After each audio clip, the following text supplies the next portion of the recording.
Wow, what a year it's been, right? Wow is the right response. Yes, wow.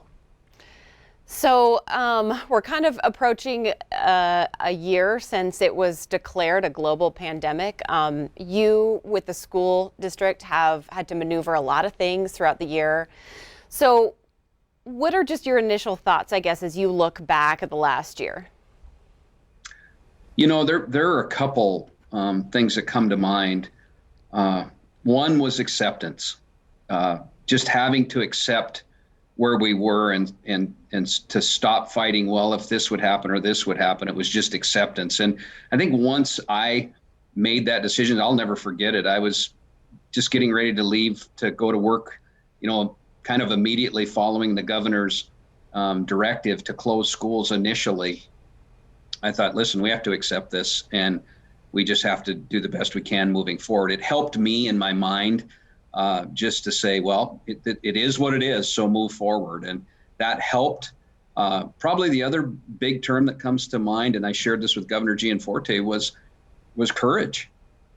There was fear and still is. There's fear everywhere, and rightfully so. But I shared with him, it took Montana courage to do what we did in the school district. And I believe that. Montanans are pretty independent people. And there's a lot of winters we've had to chain vehicles up and have gone into the ditches and helped each other out. And I really believe that was a factor in this.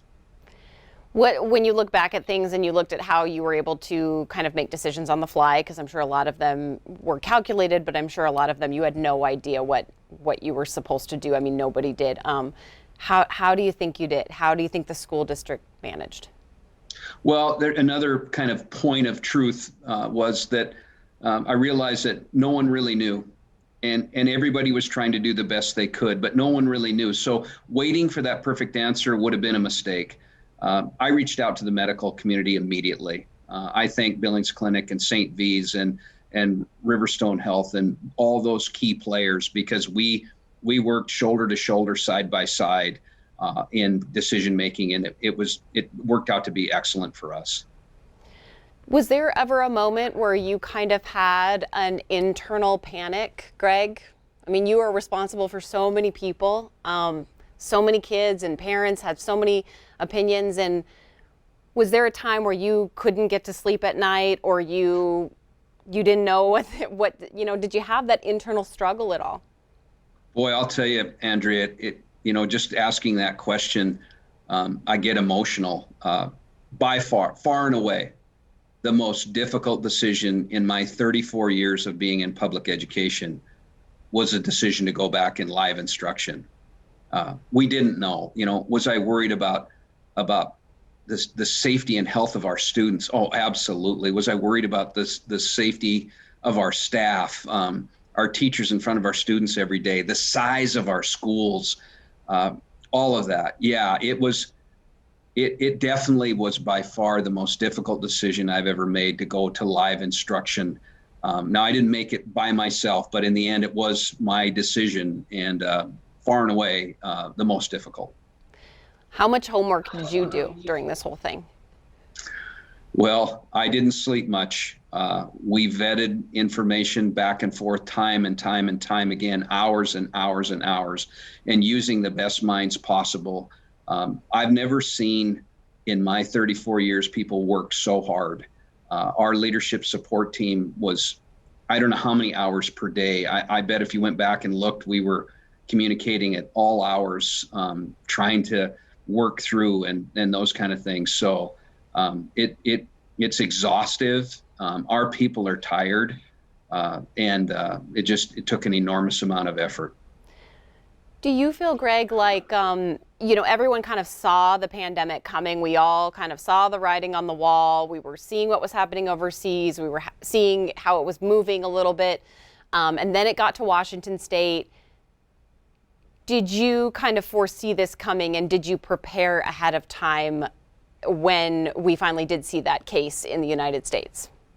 Yeah, definitely. I can remember sitting down, having dinner and watching the 5:30 news, 6:30 news, and watching it kind of come this way, almost like a winter storm, right? It was in Great Falls and now it's in Helena. Now, it's on its way. And we did. The the frustrating part of it, like I said, is no one really knew. I think we were learning as we were going, and you just had to accept it. Well, no one really knows, and I would say things on Facebook Live. Okay, this is what we know. Okay, we know this, and it was just more or less to start from an anchor point, and then move out. So we know this.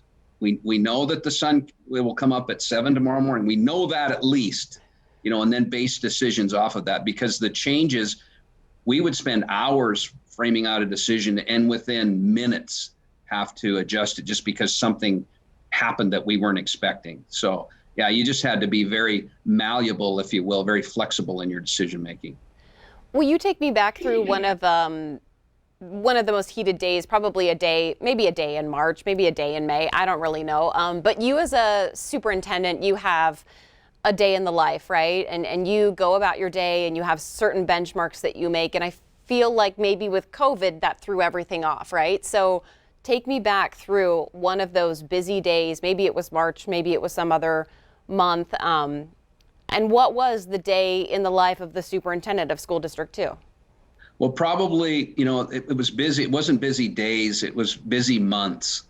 It's hard to recall any specific day, Andrea, because they were just in constant chaos. It was dealing with chaotic environments and then trying to keep them as calm as possible. But I go back to the finalization of the decision to start school in live instruction.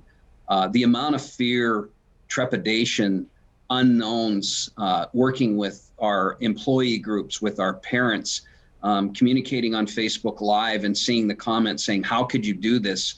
And then others saying, whether we think we should do this, or this is all a hoax, or what's so difficult about this decision? And, all of the feedback that was going on in conjunction with making sure that our buses were going to be taken care of appropriately, that even just the normal start of school that we go through has challenges with it. When you start a school district up this size with 16,000, 17,000 students, there's a lot of issues that happen just in normal situations, not to mention COVID. And so all the logistics that were going with that were 24/7, and I really don't know if I slept more than several hours for most of the summer and into the fall until we were in school and moving forward and showing some promise. And then November and December hit. And then, the question, are you going to close schools? Are you going to close schools? Well, no, not yet. And then we had to activate all of our building administrators and our school nurses to be contact tracers because the virus was taking off at a rate that Riverstone Health couldn't keep up. And if we couldn't keep up with it in the schools, then that meant we were probably going to have to close. And so, but we didn't blink. Our people worked very hard. I'm leaving another part of this conversation out, and that was the remote learner. We had never fully put a remote platform in place. We hired an administrator, Becky Carlson, who was good with technology, and brought her in and said, here we go, let's do the best we can. And we had roughly 2,500 students on that platform, assisting families that have significant health issues, our staff that had, COVID-related health concerns. And so we opened up 2 separate schools. But what was interesting about this, Andrea, was in my gut, I kept trying to stay as normal as we possibly could on the live side. And I was drawing some criticism for that, saying, well, how come you're not making a decision? You need to make a decision. And basically, I just wasn't ready to say it out loud. But what I was saying is, I need you to get as close to routine as possible, knowing that the virus was there and knowing how afraid people were. And people were saying, well, we probably should do the hybrid. Let's go in half days. Let's go in 2 or 3 days. It just never penciled out for me. I just couldn't see it. And I thought, dang it, if we're going to take the gamble with all of this, we're going to take it in a manner that we know what we do best and we can control the variables that we know. And that's what we did. And I think as of right now, I think it was probably the right decision. I'm just curious, Greg, was there one thing, if you can look back through the last year, was there one decision or one issue that just had you completely conflicted inside? Starting school live. It was, by making this decision, I felt it was right. I reached out to our medical professionals. I worked with everyone, and there was so much trepidation. At the end of the day, when I said we're going to go, it was the most difficult decision. And I felt in my gut it was right, but boy, was it at that time, it felt like a gamble, and you're gambling with people's safety. Do you feel like it was the right decision when you look back? By far, far and away.